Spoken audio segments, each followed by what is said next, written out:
serious.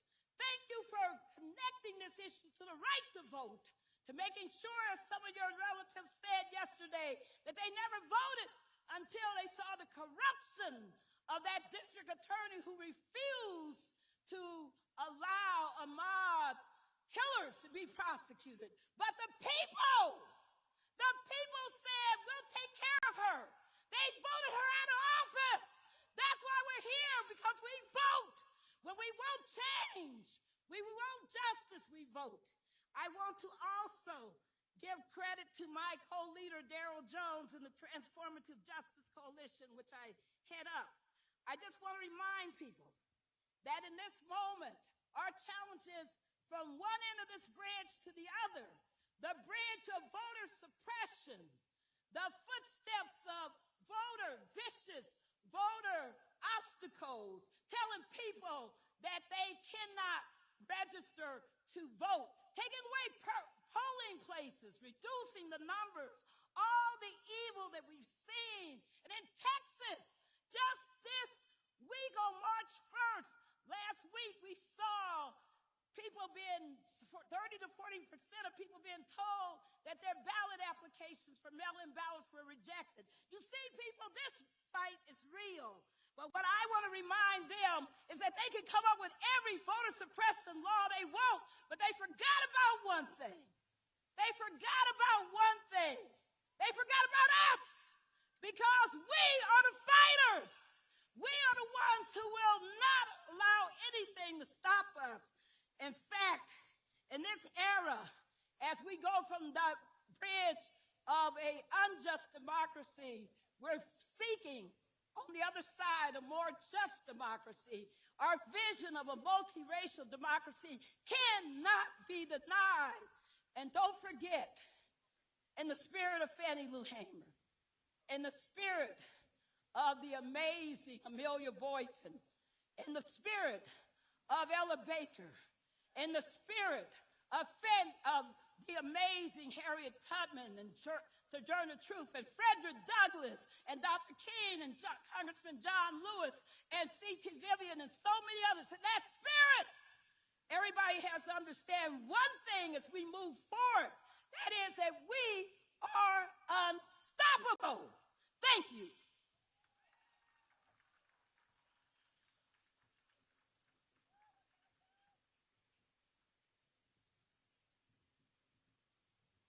Please welcome co-founder of the Black Voters Matter, LaTosha Brown. Hi, family. When I say black voters, you say matter. Black voters. Black voters. When I say love, you say power. Love. Power. Thank you so much. I'm really grateful to be here. You know, I wanted to ask you all to do a couple of things for me. Everywhere I go, I ask people to do this. Wherever you are, I'm going to ask you to close your eyes just for a second. And I'm going to ask you a question. If you could just close your eyes, get centered, and hear this question in your heart, not in your head. My question to you is, what would America look like without racism? My second question to you is, what would this nation look like if all human beings felt valued and respected? Now open your eyes. Part of the reason why I asked that question is I want to remind us there is nothing that has been brought into the physical world that was not first envisioned. Nothing. And so if we are to create a world that is free of racism, if we are to create a world that all human beings fit valued and respected, I didn't say you had to like them, but to feel valued and respected, it is going to take us to have the courage to have a vision to radically reimagine America and see the kind of nation that we desire and we deserve. And there are four things that I'm just going to lift up real quick of what it's going to require. The first thing, and I want you to say after me, say vision. People without a vision shall perish. We have to have a vision of what America will look like. The bottom line is right now, in this moment, there are brothers and sisters in the Ukraine that are fighting for their lives, that we're saying that they literally are standing and fighting for their lives and for democracy. But I also want to let you know that the very same source, while we're not doing the same thing. And in no way I want to undermine what is happening with them right now. But the same source, and thinking that they are not self-determined, that they shouldn't be able to select and choose the folks that they want that govern them, the kind of governance, and to be self-determined, that same kind of spirit is here in the U.S. It is the same spirit that is under the voter suppression. And we have to recognize and connect the two. So at the end of the day, part of what we're doing is not just about the vote, y'all. It's literally around how do we stand in the fullness of our power as God has created us, that we are deserving of literally creating the kind of nation we desire and deserve. We are literally empowered to be self-determined, but it's going to require us having a vision. Second thing, it's going to require us having a voice. This ain't the time to be quiet. No matter where you are, if you're a writer, pick up your pens and write about democracy. If you are a speaker, this is the time to speak. If you are a singer, open your voice and your mouth and sing a song of freedom, just as your people did right here on the foot of the bridge. The third thing is we've got to shift and really make sure that we're not talking about democracy in this country as a propaganda. We got to make sure that people are making it real, that it goes beyond a propaganda and it's actually a principle and a value, that we fundamentally believe that all of God's children have value and are respected. And if we believe that, we have to demand that to be so. And the fourth and the final thing that I share is that ultimately, y'all, we've got to literally shift what a victory looks like. We got to get out of this paradigm that is the blue team and the red team, it's the Democrats and the Republicans. This is really about humanity. So I'm going to ask all of you all to stand in the space. You've got to believe. When we believe and when we work together, we win. When we work together, we what? When we work together, we win. We shall not be moved. We shall not be moved, just like a tree that's planted by the waters. We shall not be moved. Black voters matter. Love and power.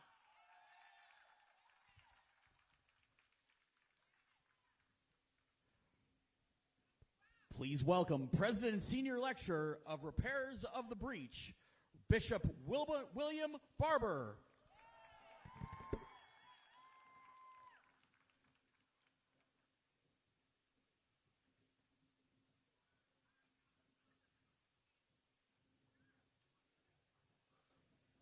Hello, Selma. Hello, America. Madam Vice President, and today I was not supposed to be speaking. I wanted to give my spot away to Eric Smith, who's the great nephew of Amelia Boyington. Because if we're going to build a movement, it's going to have to be like when you run the baton, run a relay. There's a place in which the baton passer and the baton grabber have the baton at the same time. So where are you, Elliot? Excuse me, Elliot Smith. Where are you, Elliot? I want you to come right there, and I want you to stand. I'm going to speak on Elliot's behalf. This is Amelia Boyington's nephew and the cousin of Robert Small. Stand right there. My co-chair and I were going to stand with him, but there was some technical security things. Not him. He's not a security risk. Just some paperwork somebody didn't do. So I'm going to have him stand, and I'm going to speak in his name and what he wanted to say and what young people want to say and have said to me. First of all, Selma was not about a day, but a movement. And if you're going to come to a place and learn from that place, we must make sure that we don't let the corporate realities tell us what really happened here. Selma was about a movement, and the first mass meeting was in 1963, 2 years ever before the Edmonds-Pettus Bridge. May of 1963, 3 or 4 months before the March on Washington. Miss Boyington and others. And then after they left here, many members of the delegation at the Edmonds-Pettus Bridge, they also joined the Poor People's Campaign. Amelia Boynton was at Resurrection City with poor people, and you too. She said, me too. They wanted me to tell you that Selma is not about us a day, it's about a declaration. And the declaration is, our deadline is victory. No, what the Democrats say is not our deadline. What the Senate chair says is our deadline. When it comes to our voting rights, when it comes to living wage, when it comes to health care, when it comes to protecting the environment, our deadline always has and always will be victory. We don't stop until we win. Selma was not just about voting rights either. Dr. King linked the fight for voting rights and the fight for living wages and the fight for economic justice. He linked them together. In other words, we should never be talking about voting rights without talking about economic justice. Today, there are 5 interlocking injustices: systemic racism, systemic poverty, ecological devastation, denial of health care, the war economy, and the false moral narrative of religious nationalism. Somebody said, what does it take to build a movement? Well, let me say this. If 140 million people living in poverty before COVID doesn't make you want to have a movement, what's wrong with you? If 87 million people are being underinsured or underinsured, what's wrong with you? If we sit here today and have less voting rights than they had August 6, 1965, then what's wrong? If 4 million families can get up every day and buy unleaded gas before they can buy unleaded water, then what's wrong? We don't need anything else. If nearly 1 million people are dying from COVID needlessly, we don't need anything else to tell us it's time for a movement across America. And if we march here but don't march in every street across these United States, then we actually dishonor what happened here. Elliot wanted me to say on their behalf that Selma was not just about a black movement.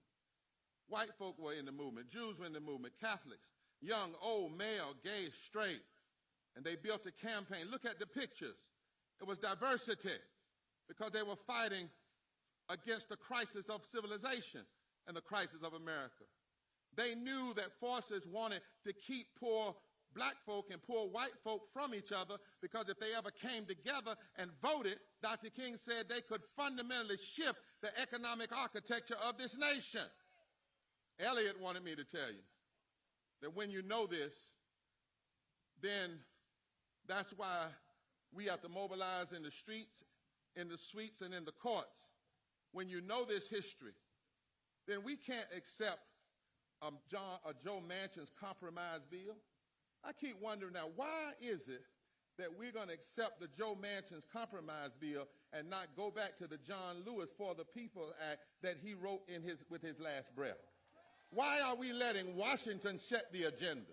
Why are we accepting a watered-down Voting Rights Act when people with their blood won the first Voting Rights Act, and we have not yet suffered unto blood?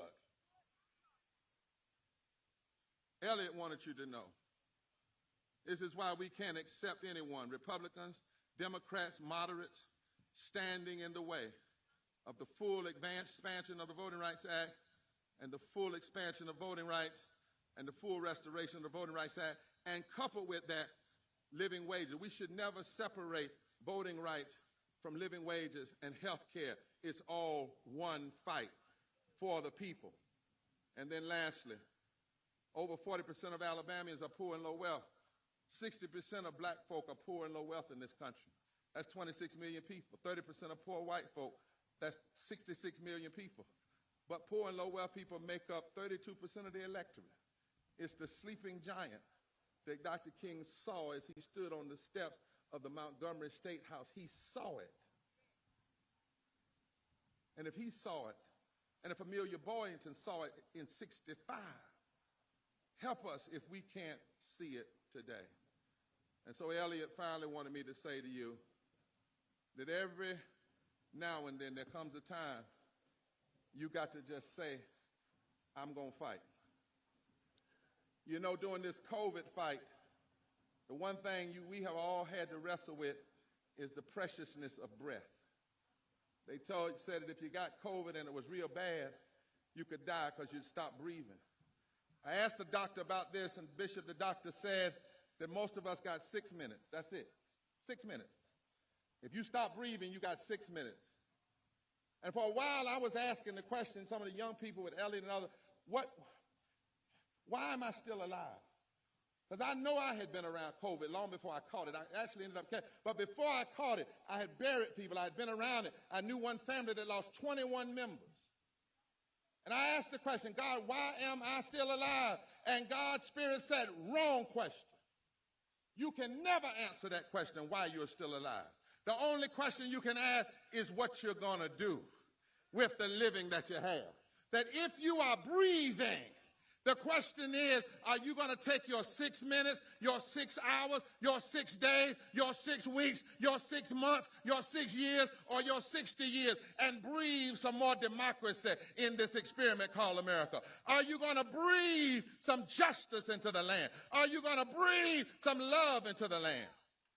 And so it's time for us to resuscitate this thing called America and say forward together, Jamie, and not one step back. The Poor People's Campaign decided it would be a sin for us to come down here in March if we didn't keep on after that. So we're going to go June 18, 2022, calling for a mass Poor People's Assembly, tomorrow march on Washington and to the polls. And on the way, we're going to Tennessee tomorrow to stand with the Starbucks union workers. And then on next Monday, we're going to Cleveland. And then after Cleveland, we're going to Wisconsin. And then we're going to end up in D.C. because we have one mantra, forward together and not one step back. Nobody gets to tell us what we can't do. Forward together and not one step back. Until we have voting rights, forward together and not one step back. Until everybody has health care, forward together, not one step back. Until everybody has living wages, forward together, not one step back. I'm William Barber, and I had permission to speak on behalf of Elliott Smith. God bless you.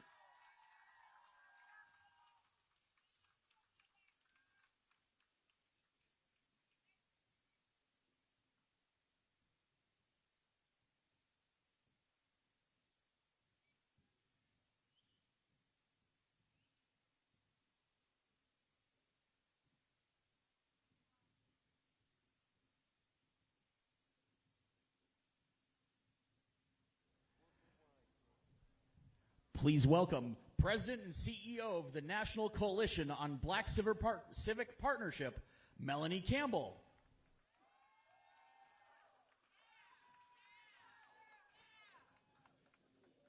Hello, Selma.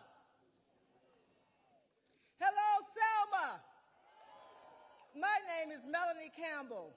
I'm the president and CEO of the National Coalition on Black Civic Participation and convener of the Black Women's Roundtable. Black Women's Roundtable in the house?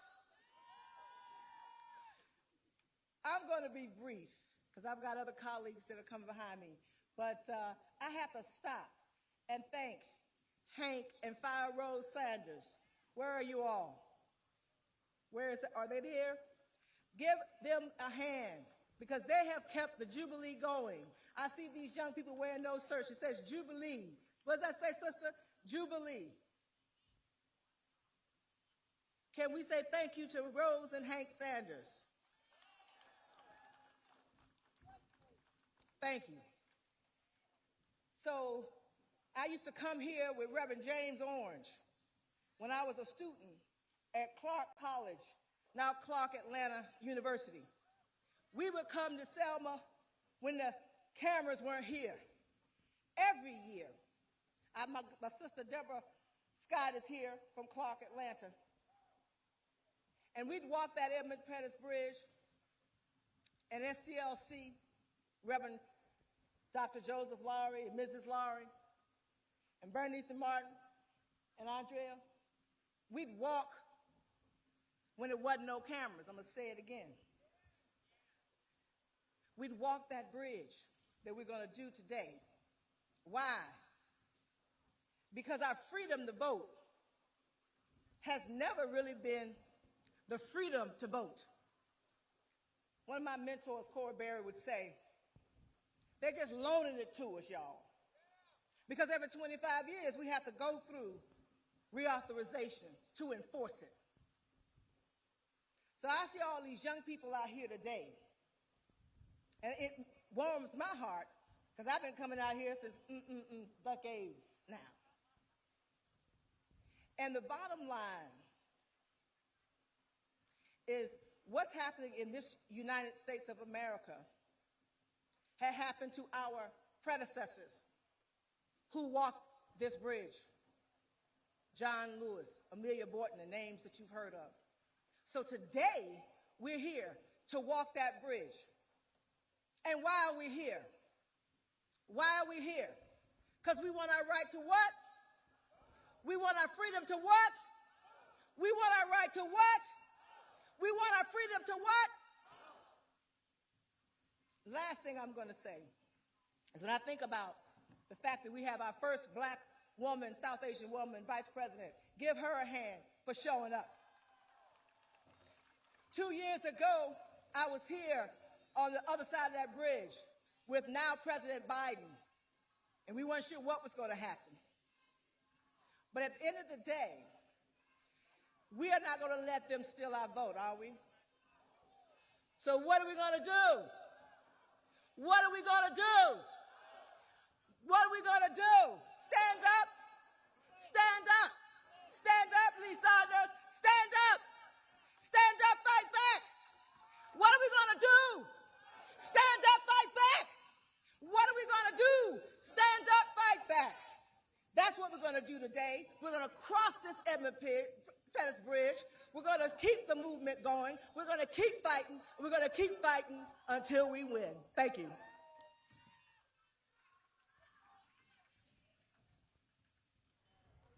Please welcome President and Director Counsel of the NAACP Legal Defense Fund, Sherilyn Ifill.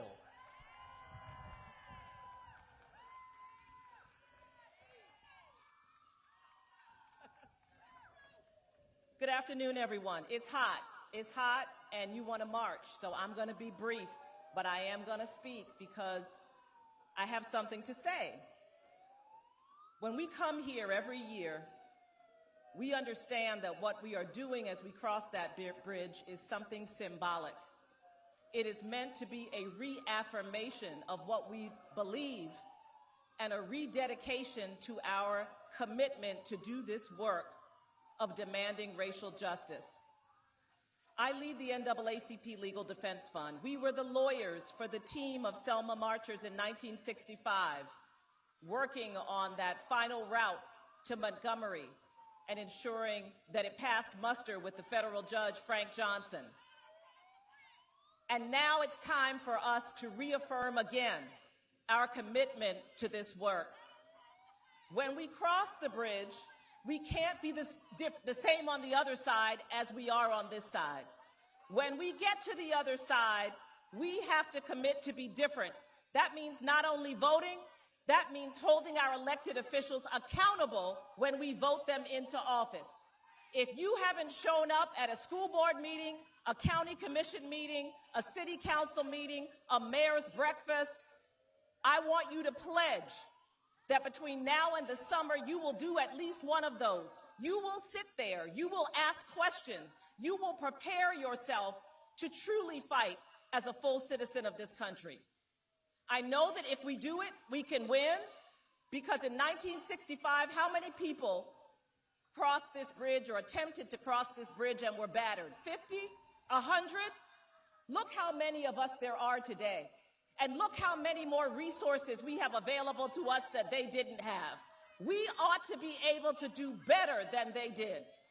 And so I'm asking you to commit yourself today that we will honor the foot soldiers and honor those who came before us by pushing with all our might and by never giving up and by determining that we are going to fight for the freedom, justice, and full citizenship of everyone in our communities. Thank you on behalf of the NAACP Legal Defense Fund.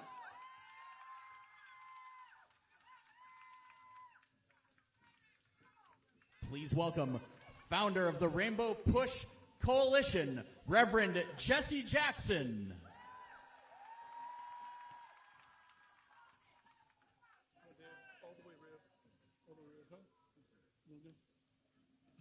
Good afternoon. My name is Jonathan Jackson, the middle son of Reverend and Jesse Mrs. Jacqueline Jackson. We are proud to be back in Selma, Alabama again. We have come here from Chicago, stony the road we trod, bitter the chastening rod. We will not forget Selma and all of those that have contributed. Why are we here? Because injustice on the ballot box is happening across the nation. We want to see free and fair elections and self-determination in the Ukraine. We want to see free and fair elections in the state of Alabama, Georgia, Atlanta, all over the nation. The last thing I want to share with you is we stand in the shadow today of General Edmund Pettus, a former U.S. senator, a slaveholder, a person that fought against our rights at every turn. We stand here today because of our ancestors. We remember Miss Boynton. We remember Reverend Martin Luther King. We remember Mr. John Lewis. We remember SCLC. We remember all those that have fought. We come here today out of gratitude to commemorate, to thank God for the bridge that he had us cross. That same bridge that has the name of General Edmund Pettus is now the name for a freedom highway that opened up democracy in America after 346 years, from 1619 to 1965. We had to wait 346 years to have the right to vote. It's my privilege and it's my pleasure to introduce a man that I call father, that God has blessed me with. I said, Dad, you don't have to go to Selma one more time. He says, but I must go to Selma because that is where my heart is. The Reverend Jesse Jackson, from 1965 until today, he's never missed a trip to Selma. Give him a round of applause. Thank you, my son, Jonathan. Jonathan is now of age. He's now running for Congress in Chicago. A big hand for Jonathan. What you need? I want to say, don't stop the freedom train. I need the data.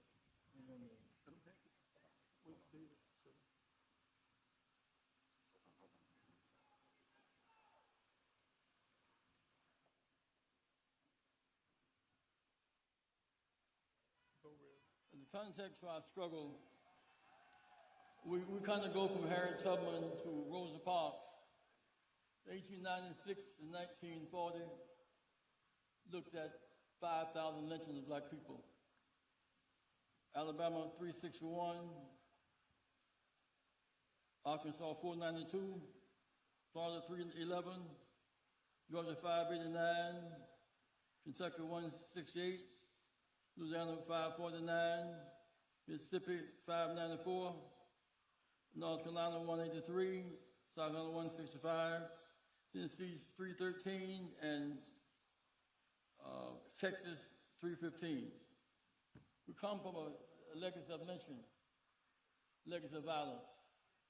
Yet somehow we overcome it. We see violence raising its ugly head again, anti-Semitism.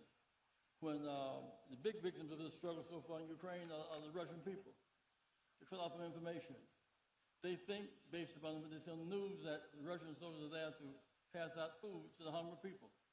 Have no idea that they're fighting that fight, that big lies. Now, I want to say this to you today, my friends. Ukraine, democracy is real. If we lose democracy in America, we lose all over the world. So we fight for democracy in Ukraine, we fight for democracy in the south of our own country. I want high school students to listen today, high school students.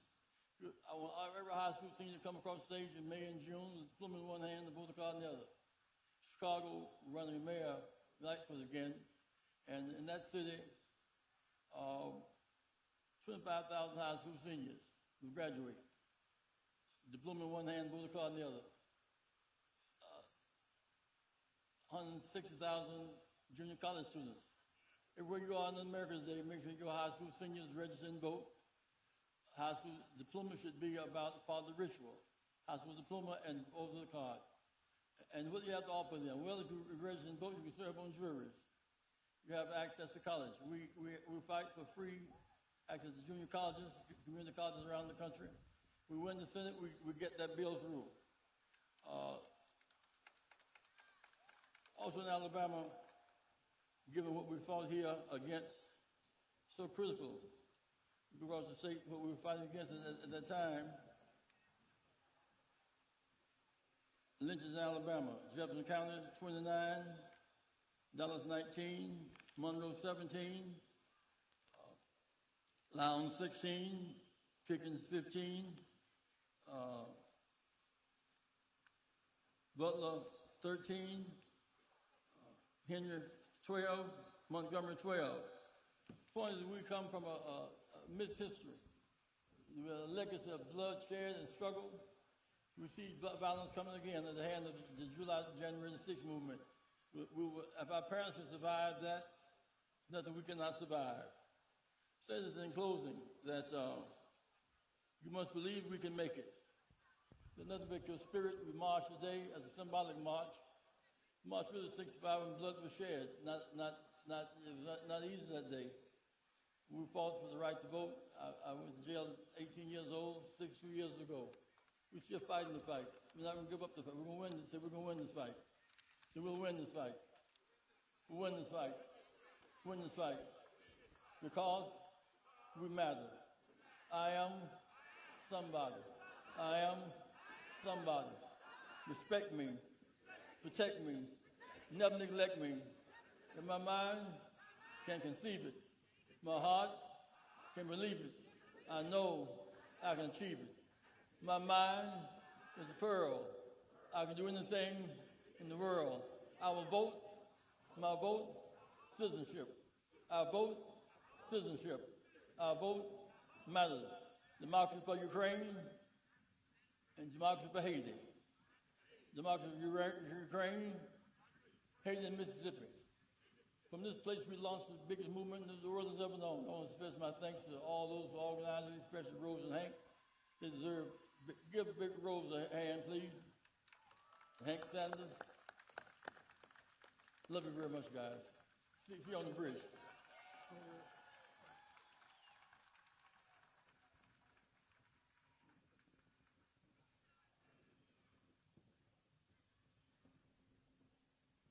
Please welcome the founder of the Selma Jubilee, former state senator, Hank Sanders.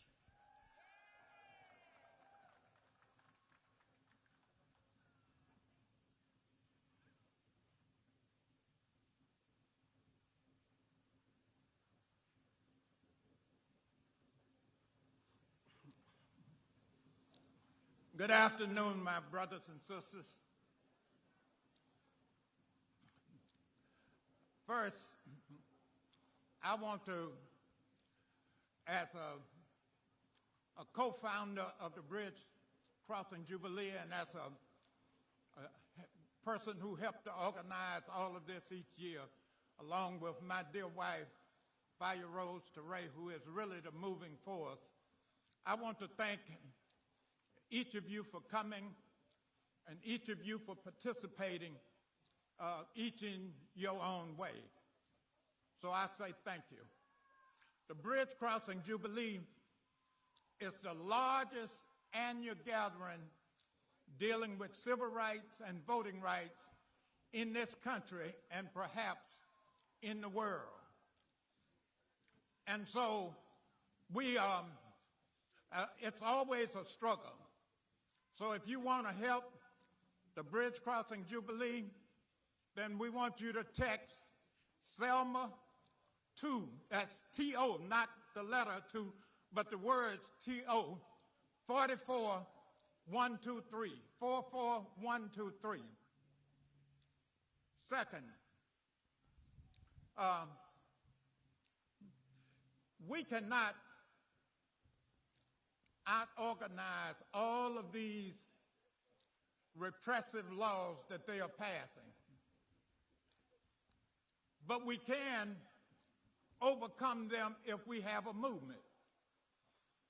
That's why when we leave here today, we will do the first 3.5 miles of the Selma to Montgomery March.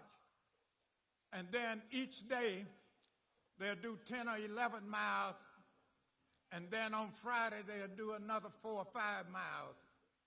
All of this is moving toward movement. Now, it is critical that we broaden our movement. I have, in 1965, I was a student at Talladega College, which is about 80 miles north of Montgomery. And me and Lewis Brown and some other students got in a Volkswagen Beetle and come down and did the last leg of the Selma to Montgomery March. And I remember Dr. King's refrain when he said, "How long?" and then he would say, "Not long." And after a while, the moment he said, "How long?" we would say, "Not long." I left there convinced that it would not be long. But then in 1966, I went to, me and Lewis Brown came down for several days with the Lowndes County Freedom Organization, which people call the Black Panther Party. And as I recall, even though there was a full slate and the county was 80% black, we didn't elect a single person. I should have known that "not long" was biblical and not in me and your term. But here we are. Here we are, 56, 7 years later, and we are still fighting for the right to vote. Still fighting for the right to vote. Now,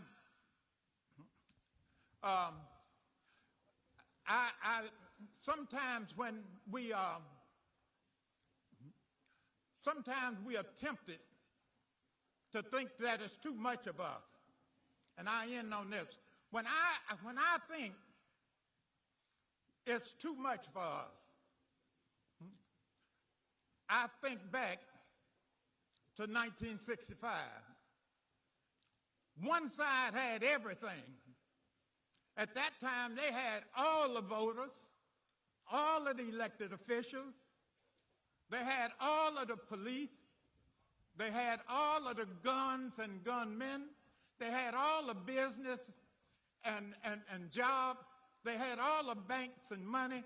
They had everything. But then in spite of that, there were some people who took marching feet and praying prayer and singing songs and was able to forge a great victory. So we have what we need to do what we need. But I want to say that we have to make this about saving democracy, because we are just the first ones to be sacrificed. Because if they sacrifice us, they're going to then go and sacrifice a lot of people. And I know some people say this democracy is not worth saving. I'm one of those people who think however imperfect it is critical that we save it. I have spent 50-some years of my life trying to get in it, trying to be a part of it, trying to make it better. And we have to save this democracy, because if we don't save it here, we don't save it in the rest of the world. And if we don't save it in the rest of the world, we don't save it here. I say again to you, thank you, thank you, thank you for all that you do.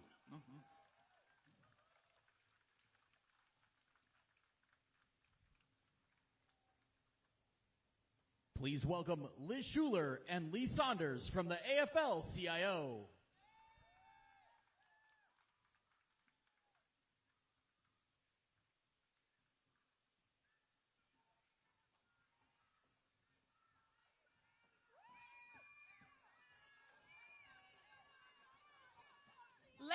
in the house. I'm with Lee Saunders, president of AFSCME, and we are so honored to be here today. I bring solidarity from our 57 unions, 12.5 million working people in the United States. The labor movement is here. We always have been. We always will be. Madam Vice President, it's an honor to stand by your side. I'm here again with AFSCME President Lee Saunders, my brother, and all of the union members here today.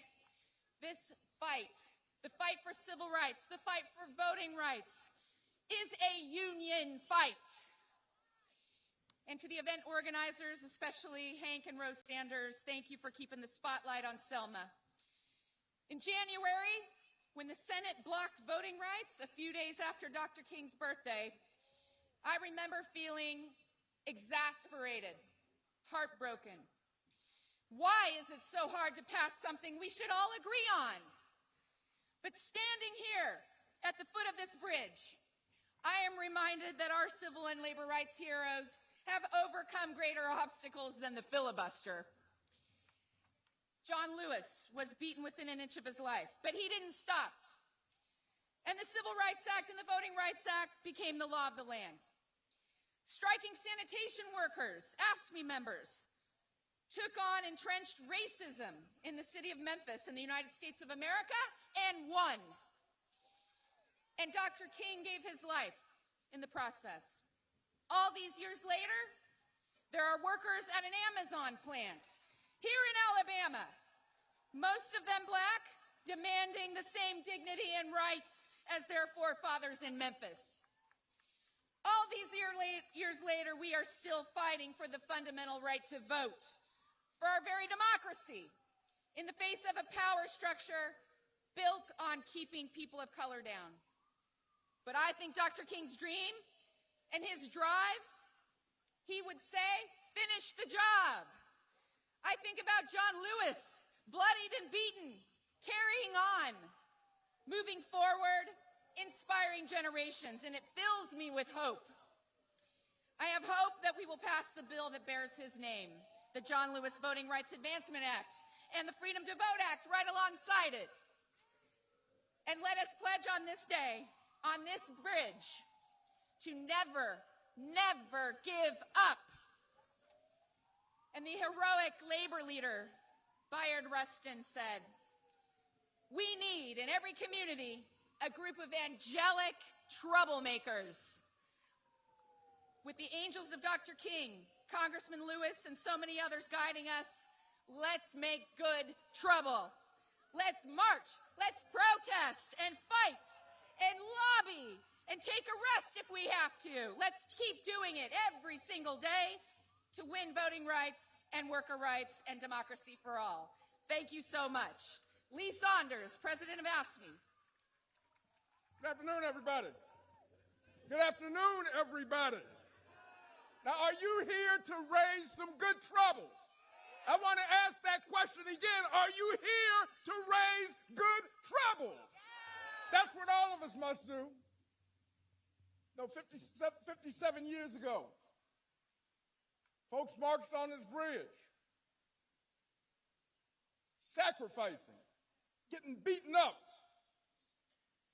standing up for their community, standing up for what was right back then, and it is what is right now. Voting rights, human rights, civil rights, labor rights. We are here to commemorate that day. But we are also here to do more. We are here to have a call to action, not only here in Selma, but in community by community, block by block, city by city, state by state. It is time. It's time for all of us to come together and do what we do best. A commemoration, but a call to action. A call to action for voting rights. A call to action for health care. A call to action for quality education. A call to action It's up to us.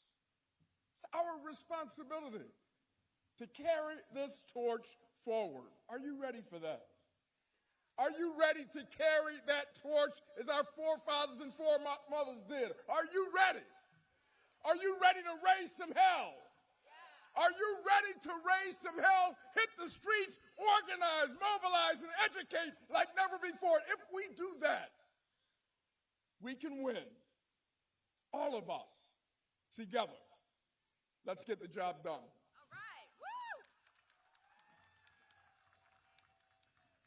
Woo! Please welcome President and founder of the National Action Network, Reverend Al Sharpton.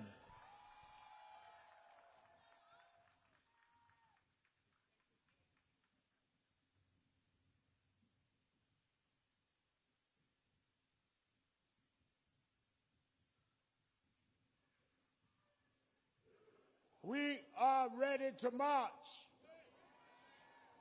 Let me say, as the Vice President prepares to come, we did not come here to take selfies and go back and act like we're activists. One stroll across the bridge doesn't make you an activist.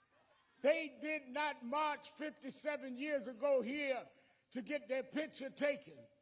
They didn't complain about the program was too long and the sun was too hot. They came and laid their body down on that bridge, and because they laid their body down on that bridge, a black woman is the Vice President of the United States of America. Because they laid their body down, a black woman has been nominated to the Supreme Court of the United States. A gay man is the head of transportation, guiding the infrastructure bill. They laid down on that bridge and changed America. And as you march across that bridge, we need to come down the other side and go home and organize and mobilize and change America and back these people up that are robbing us of our right to vote. We can win if we fight. Why do you think we can win, Reverend Al? Well, if you're fighting to save democracy in Ukraine, and you should, and we pray and stand for those that want self-determination and democracy in Ukraine. But we want self-determination and democracy in Georgia. We want it in Alabama. We want the court not to reverse our ability to deal with districting and redistricting. Why? Because when we stand together, when we don't just do photo ops, but real organizing, we can win. I stood in Brunswick, Georgia, and watched a jury of 11 whites and 1 black stand up in a courtroom with Wanda Cooper Jones in the courtroom, who's here today, and Marcus, as their son Ahmaud Arbery had been killed in a racial hate crime. And people thought, including me, that 11 whites and 1 black was not enough to convict them. But they're doing life in jail because we stood up and fought back, and we wouldn't let Wanda and Marcus stand by themselves. We can win because the brothers of George Floyd is here. And we saw policemen go to jail for life for putting his neck on George Floyd's neck for 9 minutes and 29 seconds. We need to vote to get these right-wingers that don't care. They'll stand for hours for a right-wing rally. And we want to just stand for a couple hours, take a selfie, and go home. No, this is about a movement. This is why Dr. King and John Lewis and Medgar Evers paid the price. And I come to tell you, 3 years ago, John Lewis made his last trip on this bridge alive. But John Lewis is gone, but his brothers and we're still here. Dr. King led the march from Selma to Montgomery. Dr. King is gone, but his children, Martin Luther King III and Reverend Bernice, they're here, and his daughter-in-law, Andrea. We are still here. We're the next wave of a movement whose time has come. And I heard someone say about General Edmund Pettus, we ought to first start by taking that name down and naming this bridge the John Lewis Bridge. Time out for a Klansman to have a bridge. But the symbol of that bridge is to change America. The symbol of that bridge is for us to restore and protect our right to vote. So as we march today, we're not going for a walk, we're going for a journey. We're going to turn this country around. You think it is a battle in Ukraine, it's going to be a battle all over the world to save democracy. No backing up, no getting tired, no selling out, no getting weary, no turning on each other. It's stand up and fight back time, protect our right to vote. Thank you, God bless you.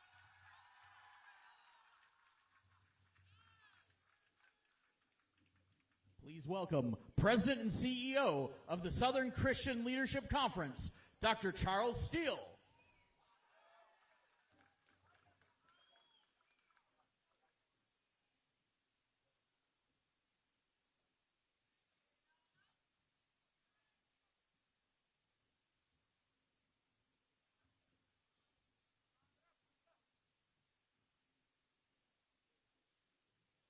Thank you so much.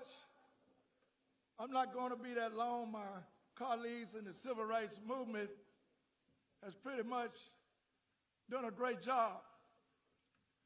But I cannot be remiss by letting you know and letting you understand that the fight has just begun.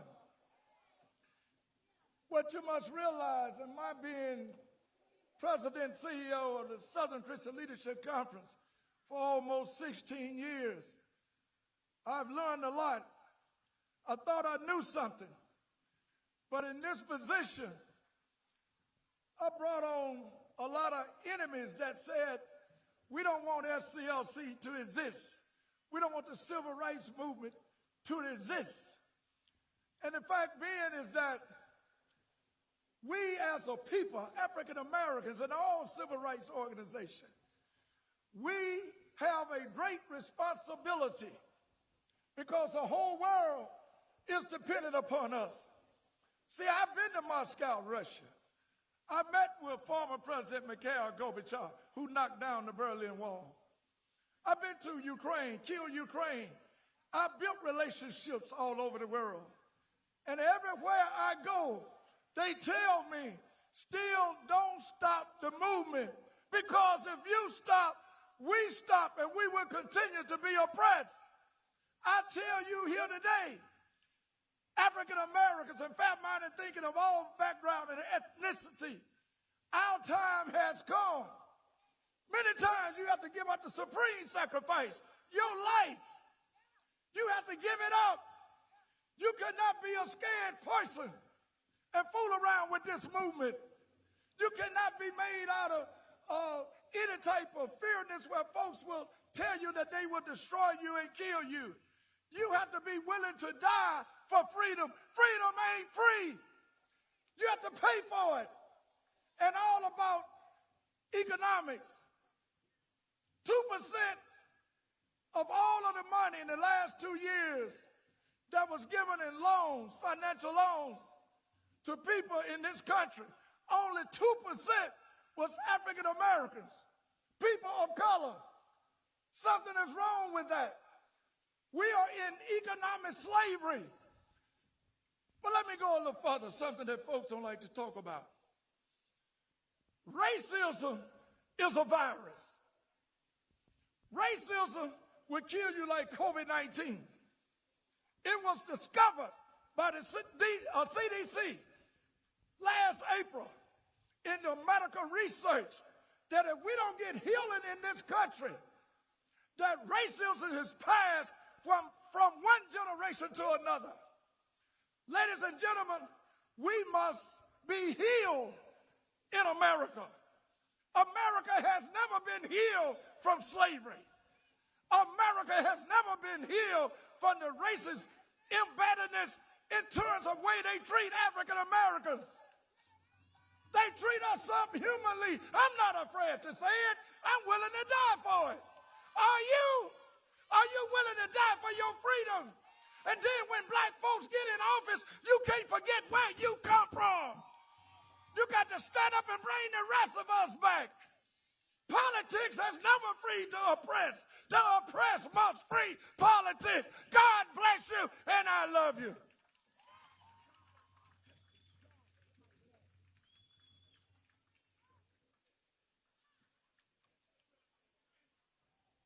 Please welcome Congresswoman Terry Sowell.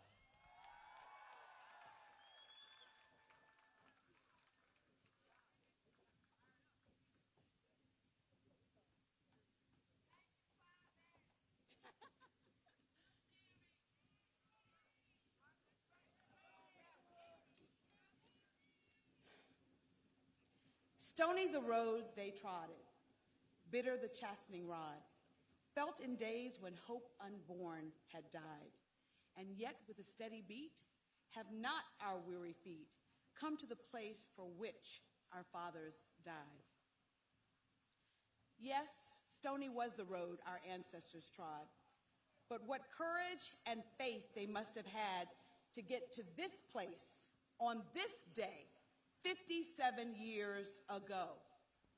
I am Congresswoman Terry Sowell, and I want to welcome you to my hometown of Selma, Alabama. And to the state of Alabama, the state of historic sites and good eats and college football champions and Southern hospitality. Indeed, it's a glorious day to welcome my former colleague and friend, our Vice President of the United States, Kamala Harris. She also brought 5 cabinet members with her today, and you will hear from each. I also want to take a point of personal privilege and acknowledge that I want to acknowledge all of my colleagues from Congress that are here today. Today is a time of reflection, rededication, and renewal. We gather together today to reflect on that monumental moment in history when foot soldiers and freedom fighters from every corner of this great nation came to Selma and declared that the ideals of justice and equality for all were not mere words. It was at this moment, 57 years ago, that America was reminded that justice and equality were moral absolutes. And can't you hear John Lewis say, good trouble? Good trouble. Though every commemoration is special, this year it feels undeniably different without our beloved colleague, friend, mentor, and my friend, Congressman John Lewis. And yet we must find comfort in knowing that his spirit and great works live on in us, and his legacy will endure through generations. The seed that was sowed 57 years ago gave rise to the election of President Barack Obama and Vice President Kamala Harris and the nomination of Ketanji Brown Jackson. It was because Rosa sat that we can now stand up and speak out for justice. It was because of John Lewis and the freedom fighters dared to march across the Edmund Pettus Bridge that I, as a little girl growing up in Selma, Alabama, could one day dream of representing this great city in Congress. Today, as we assemble on this hollow ground, let us reflect on the past, but realize that we must rededicate ourselves to the future. Bloody Sunday was indeed a turning point in the fabric of American history. Yet we know that progress is elusive. Old battles have become new again as state legislatures across this nation are passing more restrictive voter laws. We simply cannot sit back and let it happen. Recently, we felt a big defeat when the bill that I authored, the John Robert Lewis Voting Rights Advancement Act, did not pass the Senate. We must not give up, because we understand that the price of freedom is not free, and that it was bought and paid for by the blood and tears of others. We must not give up hope or faith in our conviction. We may face roadblocks in our quest for voter empowerment, but it is not the end of the road. Our foremothers and forefathers taught us that. Let us be renewed by the courage and unwavering faith of foot soldiers that marched 57 years ago. Truly, the road that our ancestors trotted was stony. But today, as we march hand in hand, let us truly sing a song full of the faith that the dark past has taught us.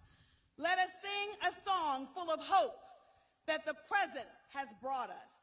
And as we face the rising sun of our new day begun, let us truly commit to marching on until victory is won.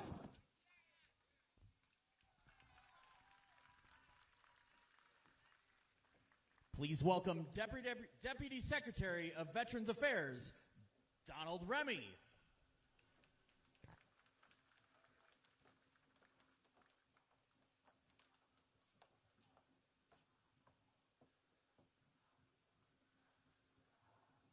Good afternoon, everyone. I am truly humbled to be here with all of you and privileged to share this time with you, with veterans and descendants of the Selma to Montgomery marches. I thank you. Our nation thanks you for your courage and your fortitude. To be here with Vice President Harris and fellow members of her cabinet is an honor I will never forget, because this is hallowed ground, one of the many battlefields in our country's long fight for freedom, the fight that continues to this day. As a black veteran, I want to reflect upon one of the many folks who helped lead the march here 57 years ago, another black veteran, Reverend Hosea Williams. John Lewis once said that Reverend Williams was one of the founding fathers of the new America, who helped liberate us all. Think about that. Founding fathers of the new America.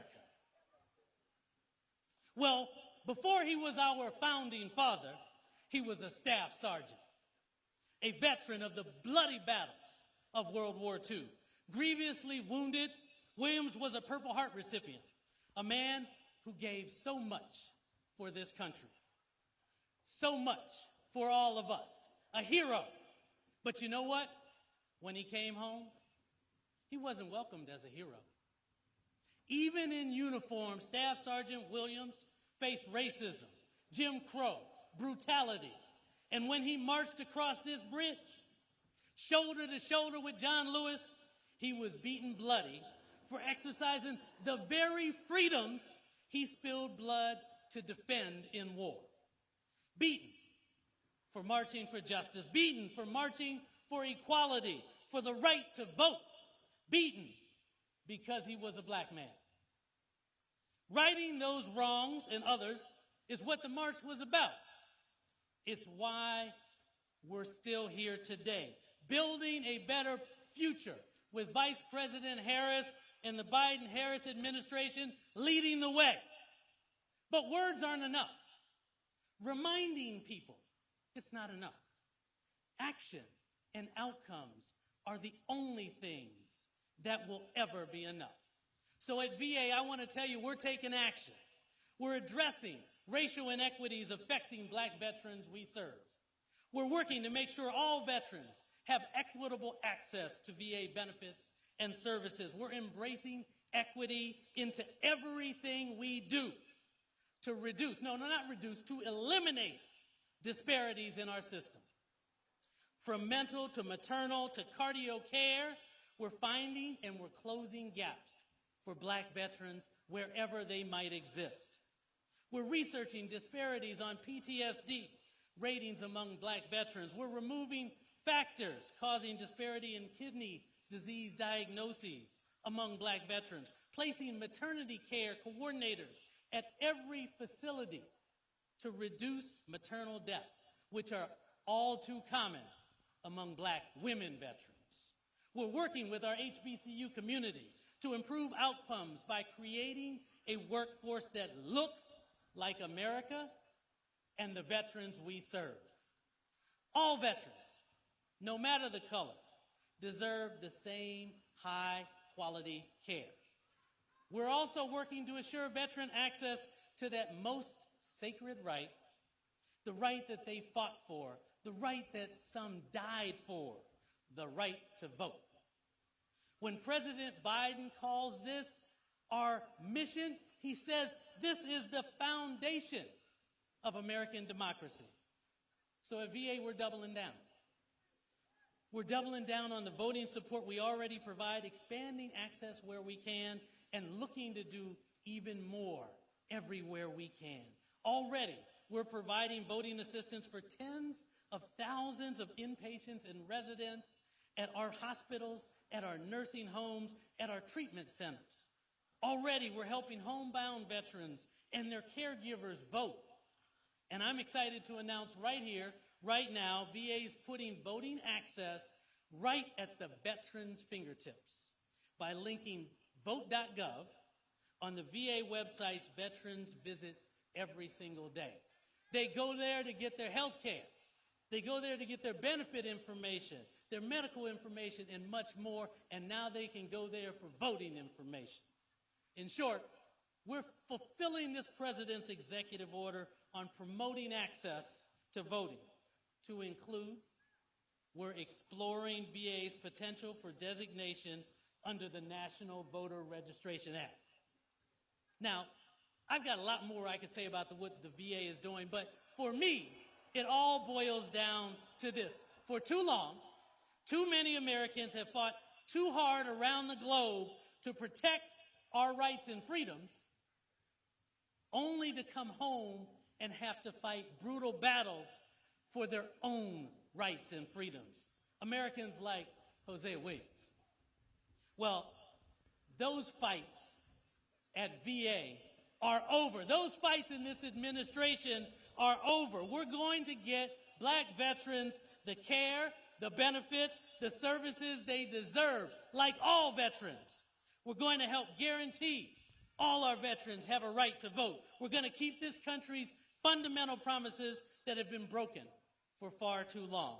We're going to serve them every bit as well as they have served us, and keep earning Black veterans' trust as we do it. We're going to keep marching together until we're standing tall, until our feet are firmly planted on the other side of that bridge. God bless you all. God bless our veterans. God bless the United States of America. Thank you.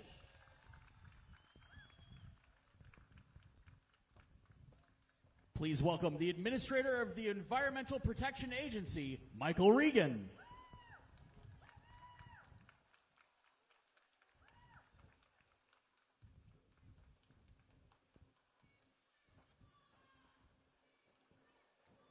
Good afternoon.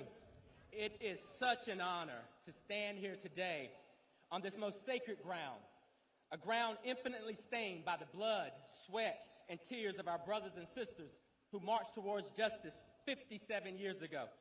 Men and women like John Lewis, Hosea Williams, Amelia Boynton, Dr. Martin Luther King Jr., Diane Nash, Ralph Abernathy, and a little girl named Cheyenne Webb, who after being beaten with billy clubs, bombarded with tear gas, found within herself a mighty strength that carried her across this very bridge.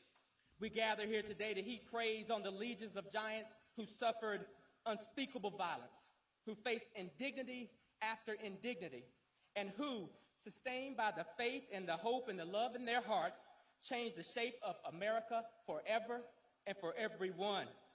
It's an overwhelming feeling to be here today, seeing as my own destiny is intimately wrapped up in the heroism of the men and women who marched across this bridge, not centuries ago, but just a generation ago. I can't help but think about my father, Zeb Regan. His books laid out before him, studying by candlelight. He had no choice but to rely on that burning flame because there was no electricity in the house he grew up in, because the white landowners surrounding our property would not allow that electricity to be run. This is just one example of many of how we were suppressed. Yet when my father was called upon to serve, there wasn't an ounce of hesitancy. As a young black man, he dutifully served his country in Vietnam, served a country that he loved. It's with that same love that was propelled by the heroes of the civil rights movement that gave them the courage to fight for equality and ultimately secure the voting rights. Selma has taught us a lot. That passion propelled young civil rights leaders on their journey to justice, a journey that has not been complete, but it's our responsibility to carry it forward. I visited the Freedom House in Lowndes County yesterday, Bloody Lowndes as it's called, because when organizers and protesters attempted to get blacks voting, they were beaten, battered, and evicted from their homes. This is the history of black communities across this country. This is the history that our children must know. Today, Lowndes County still endures untold inequities, from continued efforts to disenfranchise residents, skyrocketed cases of COVID-19, and failing wastewater systems that spew environmental toxins into people's yards and back into their homes, creating conditions ripe for the resurgence of the hookworm that will only get worse with climate change. I spent time in Lowndes County yesterday so that I could see firsthand the injustices that folks have been living with for decades. Pipes protruding from the side of their homes, spilling waste into the same places in their yards that their children are playing. I met two beautiful little children who've become conditioned to accept that that's the way it's supposed to be. But it's not the way it's supposed to be for the children of Lowndes County, and it's not supposed to be the way for anybody in this country. The good people of Lowndes County taught us that the fight for civil rights is inseparable from the fight for environmental justice, for health justice, for racial justice, for economic justice. We cannot be for one without the other. And that's why I am personally committed to working closely with governors and local leaders across this country to ensure that the historic infusion of the bipartisan infrastructure law goes towards climate-resilient infrastructure in communities that need it the most, to ensure that the solutions are not developed from the top down, but the bottom up. So let me be clear.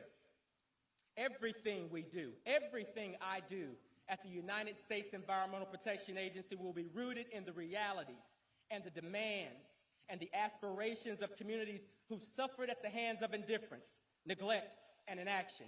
Communities like Lowndes County, Alabama, Mossville, Louisiana, Detroit, Michigan, the South Side of Chicago, and so many other communities. Our legacy must be that we did not just deal with the issues up to the fence line, but we saw the people on the other side of the fence. We looked them in the eyes. We listened to what they had to say. We learned from them, and we made their lives fundamentally better. If there was ever a moment when we could break the pattern of injustice that has long plagued this country, I believe that moment is now.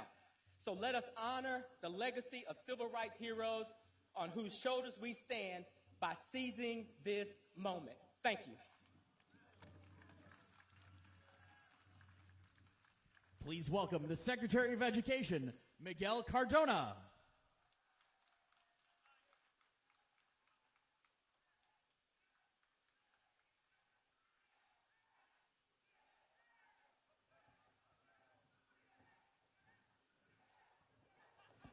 Thank you. When a virtual event marked the historic march across the Edmund Pettus Bridge last year, Vice President Harris urged us to keep on in the tradition of Selma. Today, thanks to the administration's efforts to fight the pandemic, we're blessed to gather safely in person, and Vice President's charge is as powerful as ever. I've reflected on what it means to keep on in the tradition of Selma. As a teacher, It means remembering that before 1965 crossing of this bridge, 100 black teachers engaged in their own march, seeking the right to vote. They inspired thousands to raise their voices and take action that made the Voting Rights Act possible. Teachers are often at the heart of efforts to change our world. To honor the tradition of Selma also requires that we see, for all our progress as a nation, we still have work to do to achieve equity and justice. America's high school graduation rate is at an all-time high, but students of color graduate at rates 10 percentage points below their peers. The wealthiest students complete college at a rate of 5 times higher than students from low-income backgrounds. This remains a civil rights and social justice issue. 11 years before the march on this bridge, the Supreme Court struck down separate but equal public schools in Brown versus Board of Education. Today, we're still on the path to achieving the promise of the Brown decision, the promise of equity. We haven't yet reached that mountaintop. Students of color have less access to a well-rounded education. Amid the pandemic, students in schools serving a majority of black students are many more months behind in their learning than the students of schools serving mostly white students. And over the last 2 decades, the gap in bachelor's degree attainment between white and black students has actually grown. To achieve the promise of equity, to keep on in the tradition of Selma, to honor those who marched, some of whom gave their lives for the cause of justice, we need to do a few important things. We must engage with communities of color, especially parents, families, and young people. Your voices must influence our actions in D.C. We must boldly and unapologetically address gaps in opportunity. Let's continue to protect the right to vote. Let's provide universal preschool. Yes, let's, as the president charged, cut the cost of childcare. And let's grow and support a diverse educator workforce. Kids benefit from learning from a diverse education workforce. It's hard to be what you can't see. But too many schools are more segregated today than they were decades ago. We must improve that.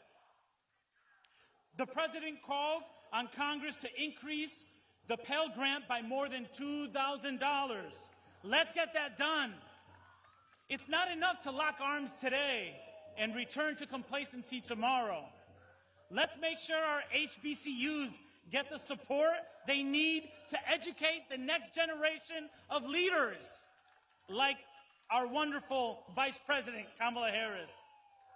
The work is hard, but generations who cross this bridge know that nothing worthwhile is achieved without hard work, without sacrifice, without a deep belief in righteous cause. I'm humbled to be here and proud of the department as a partner. When we work together, when we keep on in the tradition of Selma, we can secure the promise of opportunity, equity, justice for a new century and for each of our children. And as the great Congressman Lewis said, there's still work left to be done. Get out there and push and pull until we redeem the soul of America. Thank you. Thank you. Please welcome the Secretary of Transportation, Pete Buttigieg.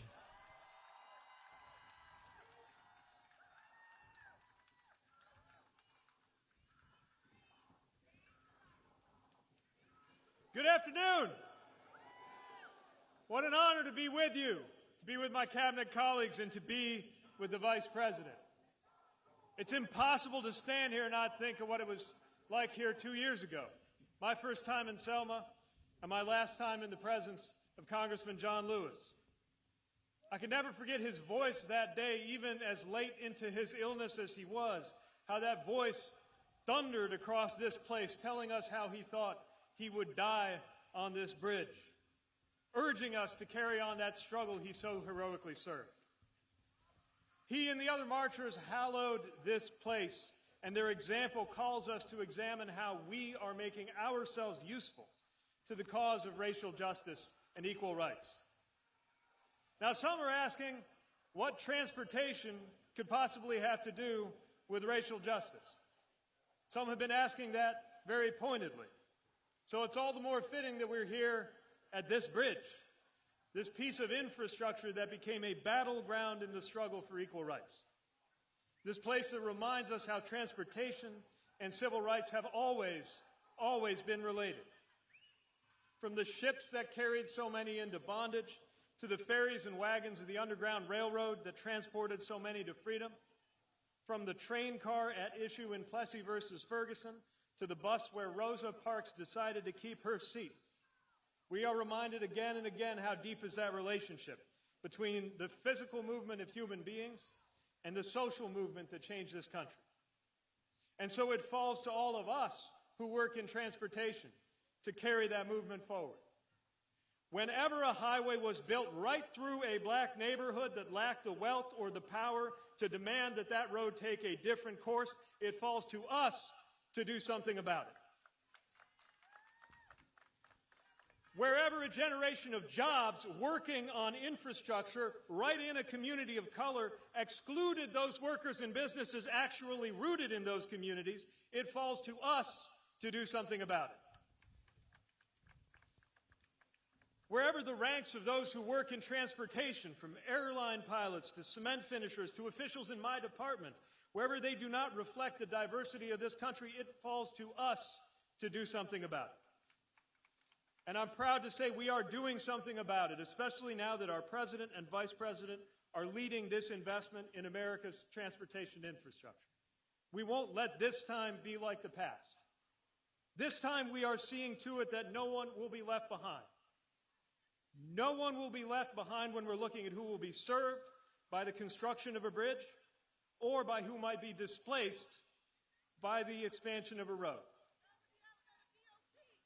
As hundreds of billions of dollars are being invested in our transportation future, we are partnering on local and economic hiring to create access to jobs that build generational wealth.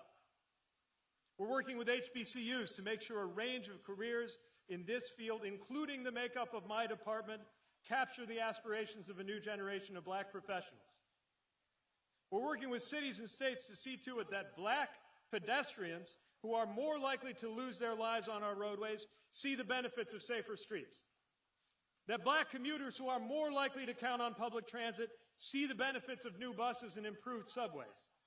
That black children who are more likely to become ill from breathing polluted air see the benefits of cleaner air from the transportation technology of the future. That is our responsibility, and that is what we are doing today in this administration.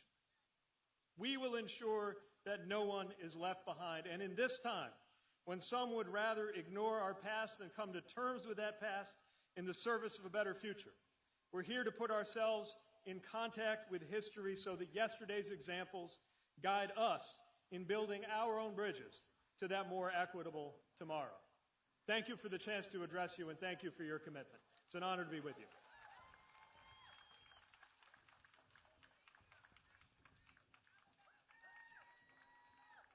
Please welcome the Secretary of Housing and Urban Development, Marcia Fudge.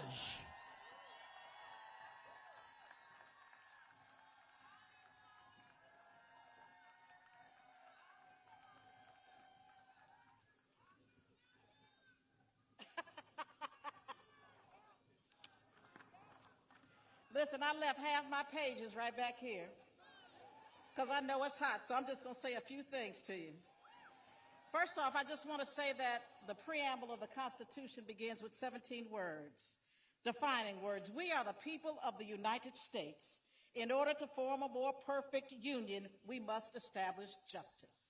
So I'm just here today with the Vice President, who I believe is the person that is ready for this moment, the person that can lead us to the places that we need to be, to say that I am with her and that I know and she knows that we are a resilient people.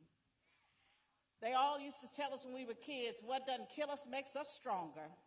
So we get stronger and stronger every day. And I just want the people who don't understand who we are not people to be messed with. We are determined with.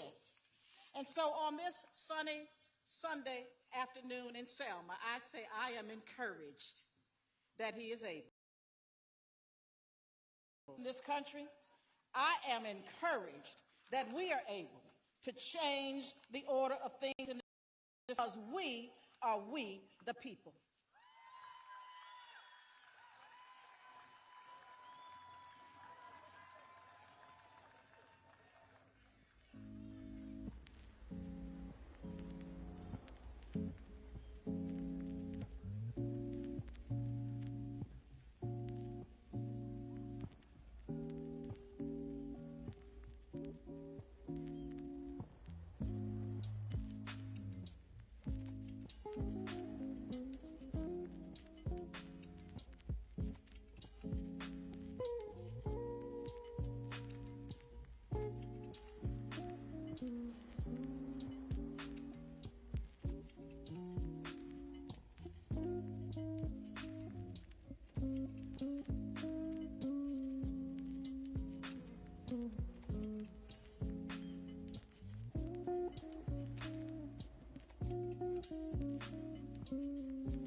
Please welcome Kendra Angion, Senior, Alabama State University, and 82nd Miss Alabama State University.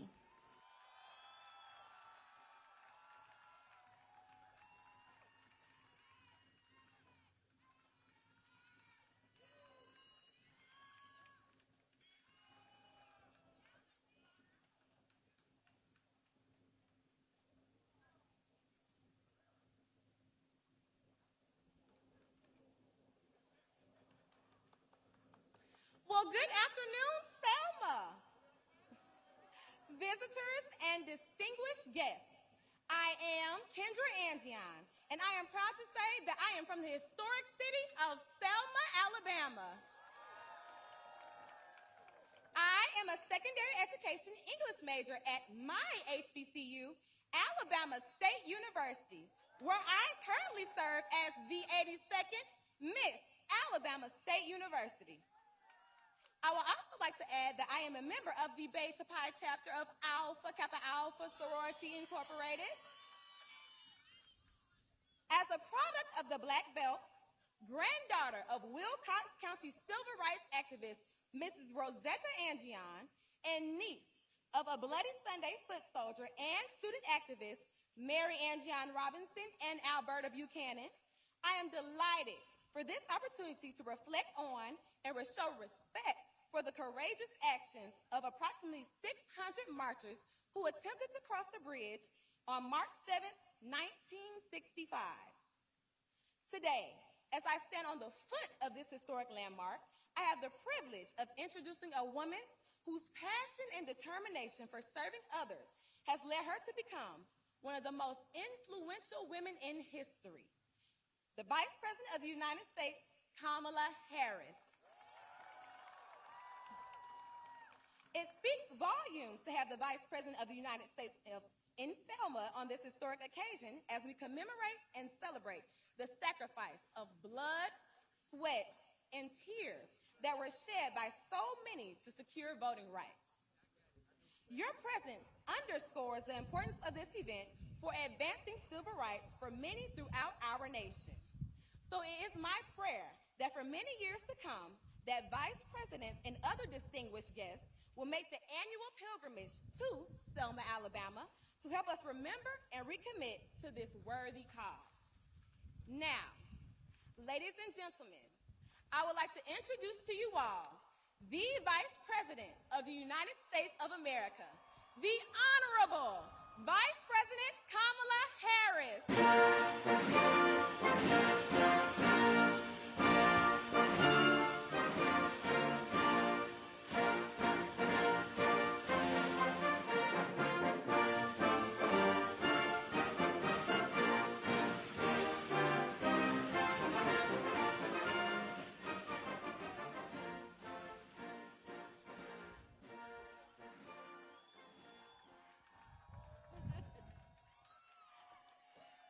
Good afternoon, Selma. Good afternoon.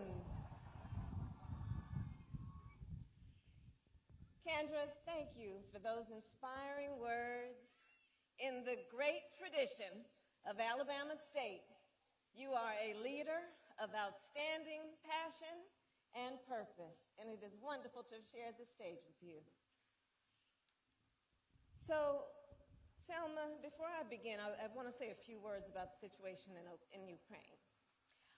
Today, the eyes of the world are on Ukraine and the brave people who are fighting to protect their country and their democracy.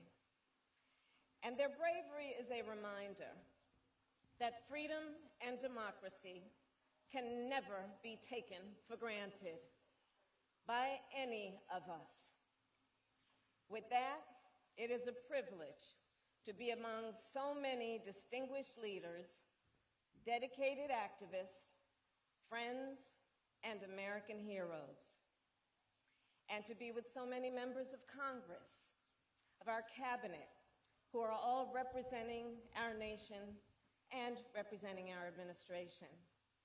It is a particular honor to be joined by the family of Congressman John Lewis and the family of Reverend Dr. Martin Luther King, Jr.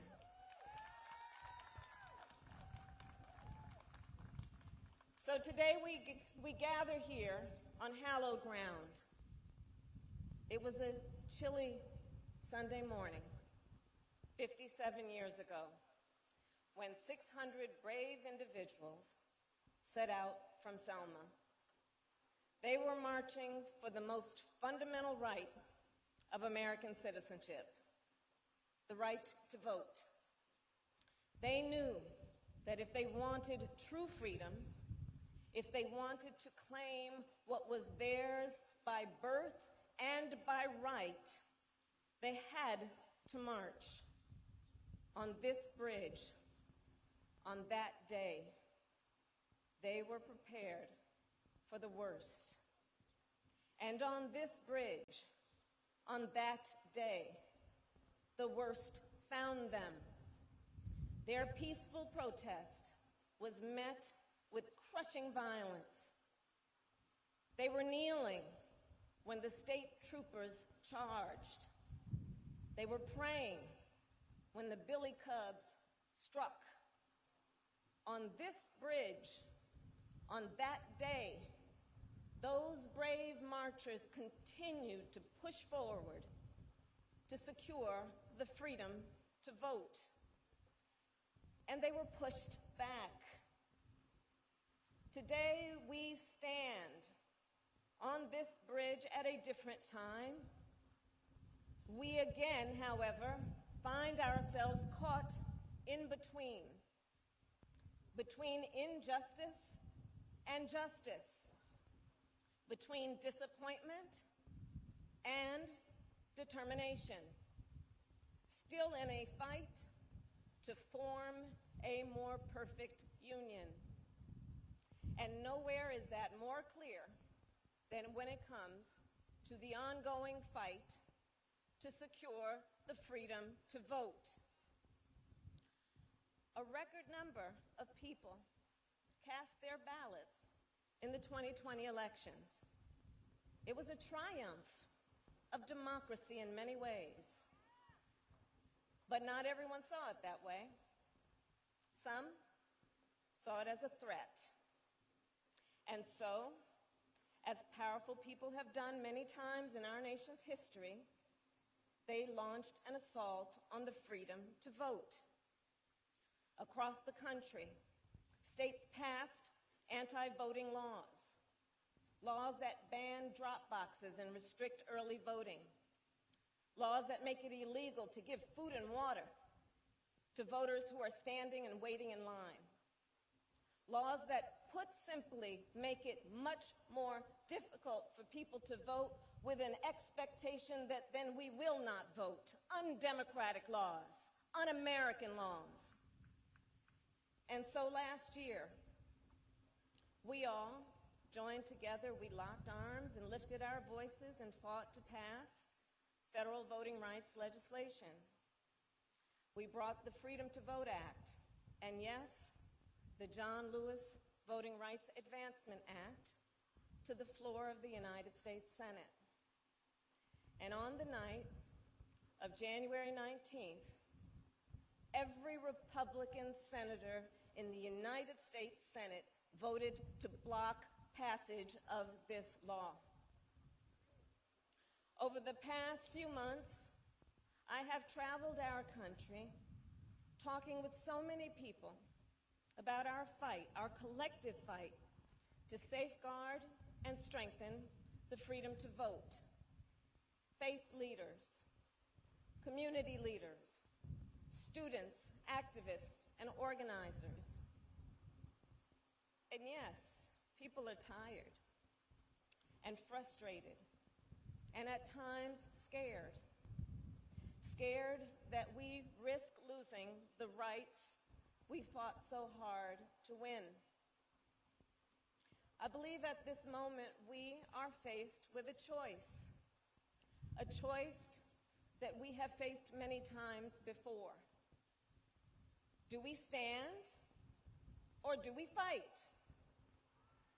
Gathered at this bridge, reflecting on its history, yes, I know the path forward is clear. Remember, it took 3 tries for the marchers to cross the bridge. It took their sweat, their tears, their blood. It took their resilience, their determination, and their courage. And yes, it even took the protection of the National Guard and federal marshals. In a moment of great uncertainty, those marchers pressed forward and they crossed. We must do the same. We must lock our arms and march forward. We will not let setbacks stop us. We know that honoring the legacy of those who marched then demands that we continue to push Congress to pass federal voting rights legislation. And it also demands we continue to push the Senate to not allow an arcane rule to deny us this sacred right. It demands we continue to lift up state legislatures that have passed pro-voter laws and that we keep fighting to prevent the passage of anti-voter laws. It demands we keep going to court to defend this sacred freedom, and it demands we register voters, volunteer as election workers, and yes, of course, drive souls to the polls. And none of this is new, especially to so many of you who have been in this fight for so long. So I am here, again, here in Selma, to say thank you for your work, your sacrifice, and your dedication. And I have come here today to also remind you that we all stand together. President Biden and I are working for this cause every day. We have put the full power of the executive branch behind our shared effort. And if we all continue to work together, to march together, to fight together, we will secure the freedom to vote.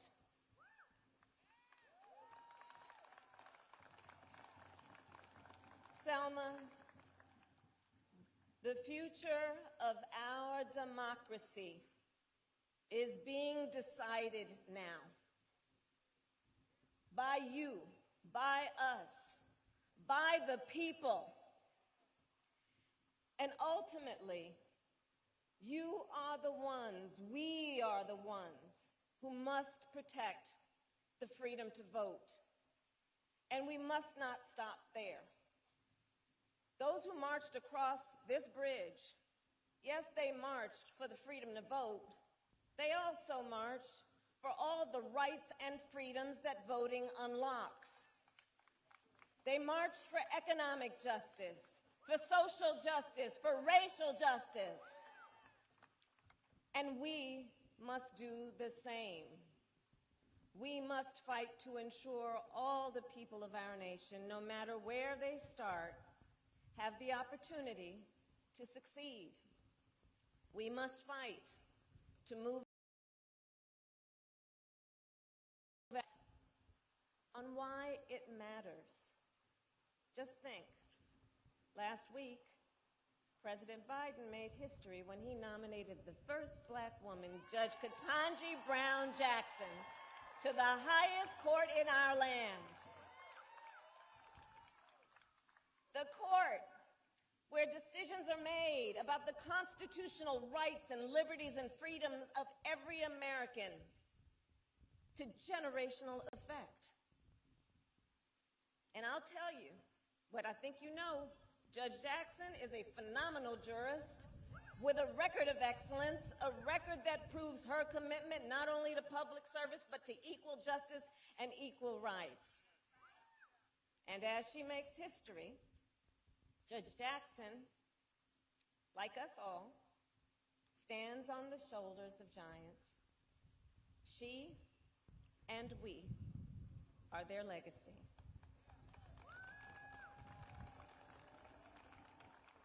The legacy of those who are with us today: Annie Pearl Avery, Charles Mogden, Bernard Lafayette, Cheyenne Webb Kreisberg, the legacy of those who are smiling down on us, Marie Foster, J.D. Hunter, C.J. Adams, Amelia Boynton Robinson, and all of those courageous foot soldiers for freedom who named and whose names we know and sometimes names we will not know, but who lift us up nonetheless. The last time I was in Selma was the last time Congressman John Lewis stood on this bridge. For his whole life, and especially that day, John Lewis was the embodiment of strength and resilience, the epitome of dignity, grace, and perseverance. As he stood here that day, you could see the body that carried him across this bridge all those years ago had become fragile. But the spirit that carried him was as strong as ever. John Lewis, well, he never gave up the fight. He returned to this bridge again and again and again. It is that clarity of purpose, that relentless dedication, that spirit, the spirit of Selma that we summon today. We will keep fighting. We will keep organizing. We will keep shouting. We will keep making good trouble. And we will march on until victory is won. Thank you all. Thank you.